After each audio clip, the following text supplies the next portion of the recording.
Personne ne s'attendait à ce que l'ordre soit rétabli dans la ville en l'espace de quelques jours, mais tout de même, on est 2 jours à peine après la venue du ministre de l'Intérieur. Il y a des renforts qui ont été déployés sur place. Ça raconte, ça prouve quand même que rien n'a d'effet dissuasif, en fait. C'est une question de communication. On fait de la communication en matière de trafic de stupéfiants depuis le départ. Voilà. La communication, ça veut dire quoi ? Ça veut dire que lorsque vous avez un événement qui a un écho médiatique, on va faire en sorte de montrer aux populations que l'État n'est pas sourd, que l'État fonctionne, que l'État répond. Et tout laisse à penser que dans les semaines, dans les mois qui viendront, on aura d'autres fusillades qui seront en lien avec ces guerres de territoire. Le vrai problème, pour moi, est beaucoup plus global que ça. Le vrai problème, il faut tout reprendre à zéro.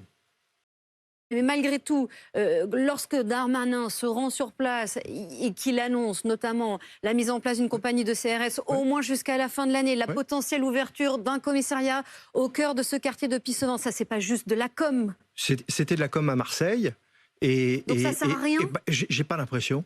J'ai pas l'impression, et je pense pas que les Français aient également l'impression que ça serve à quelque chose.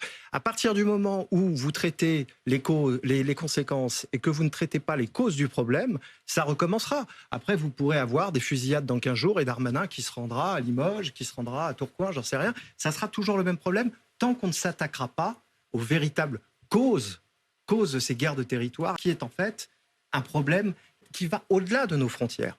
Et quand on n'aura pas compris cela, quand on ne se sera pas attaqué à ces problématiques internationales, on aura forcément des difficultés. Vous disiez tout à l'heure, copie blanche, il faut tout reprendre à zéro. Alors, typiquement, il faut commencer par quoi ? Qu'est-ce qu'il aurait dû dire, Gérald Darmanin, lorsqu'il s'est rendu sur place ? Parce qu'après tout, c'est pas anormal qu'il le fasse non plus. Il y a un jeune de 10 ans qui a été tué accidentellement. Ce qu'il faut que les gens comprennent, c'est que ce sont des entités, des structures, je parle des trafics, qui fonctionnent exactement comme des multinationales. Elles ont les mêmes problématiques. Elles ont des problématiques salariales, des problématiques de concurrence, des problématiques de communication et des problématiques de chaîne d'approvisionnement. Le vrai enjeu, à Nîmes, à Avignon ou ailleurs, le vrai enjeu, c'est l'approvisionnement. Vous n'avez plus de drogue, ou vous avez beaucoup moins de drogue qui arrive dans un quartier. De facto, il y aura moins à vendre. Et de facto, il y aura moins de jeunes impliqués. Je ne suis évidemment pas ministre de l'Intérieur et je ne me prêterai absolument pas au jeu de donner quelques conseils à qui que ce soit. Je le vois simplement quotidiennement, je pense comme monsieur.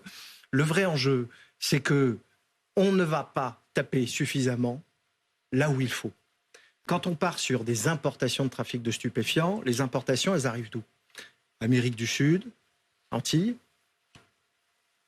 Maghreb, Maroc et les pays du Nord. Il faut faire en sorte de limiter ces importations-là. Le problème, c'est que on va taper sur les gens qui sont sur place, mais on ne va pas aller taper sur les gens qui sont à l'étranger. Et le vrai problème, il est là. Il y a très peu de commissions rogatoires internationales. Je me suis en face, mais il y a très peu de commissions rogatoires internationales au Maroc. On connaît à l'heure actuelle les relations diplomatiques entre la France et le Maroc, mais ça, c'est un enjeu majeur. Majeur. Qu'est-ce que fait l'État marocain dans la vallée du Rif pour pouvoir limiter ces importations-là? Et ça, pardon, mais c'est pas non plus la première fois qu'on l'entend. Et pourtant, ça, ça ne change pas.